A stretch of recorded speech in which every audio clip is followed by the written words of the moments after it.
In the fast-growing city of Almerin, where street lights never slept and wedding convoys blocked roads every Saturday, lived a young couple named Damilola and Kunle. Their house was small but beautiful, sky-blue walls, a narrow balcony facing the main road, and a mango tree that shaded the front yard.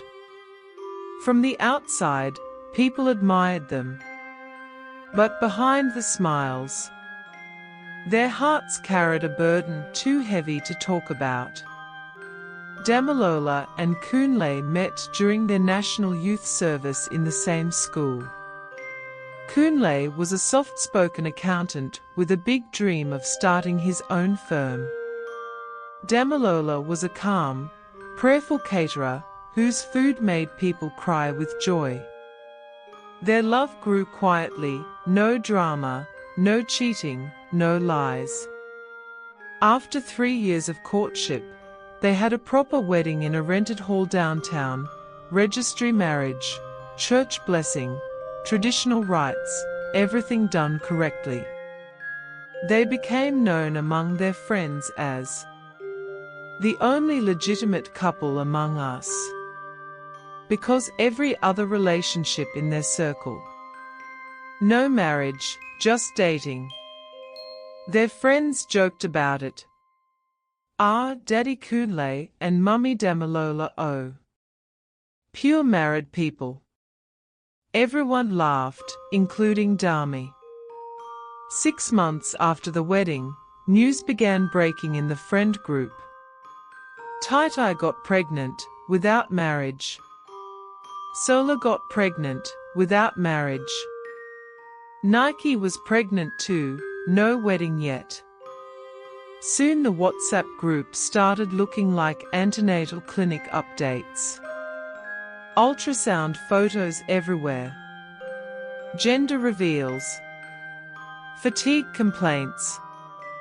At first, Damilola smiled and congratulated them.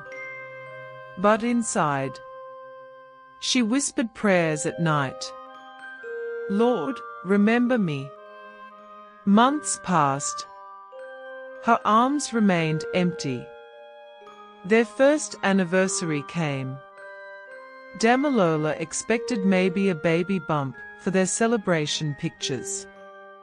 Instead, she had nothing but flowing gowns hiding flatness.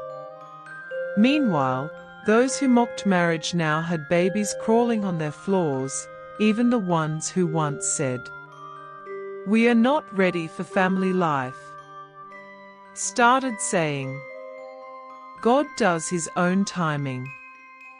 That was when the jokes changed tone. One evening, Kunle invited his friends for pepper soup and drinks. Damilola cooked inside the kitchen while laughter exploded in the sitting room. She heard Nike say loudly, "I don't understand, they waited to marry but still nothing." Another voice added, "Maybe they did everything ceremony except conception." Laughter followed. Then Tai said, "Na married empty pot be that." Another laughed. Even illegitimate pregnancy comes faster than legal marriage. Damilola did not cry out loud. Her tears dropped silently into her stew. She leaned against the wall and prayed, "God, please don't forsake me." That same night, Kunle's childhood friend Bayo came by unexpectedly. Bayo walked in smiling awkwardly. "Guy, I just wanted to tell you before you hear it outside." He swallowed. "My girlfriend is pregnant." Silence fell. Kunle forced a smile. "Congratulations, brother." Damilola stood unnoticed by the kitchen door. The words stabbed her like a blade. Now everyone had a child, even the most careless among them. She rushed to the bedroom, locked the door, fell on the floor and cried until sleep took her. 2 weeks later, Damilola began vomiting. She dismissed it as stress. Her friend insisted she test. The pregnancy strip turned positive. She screamed. Kunle cried. They worshipped all night.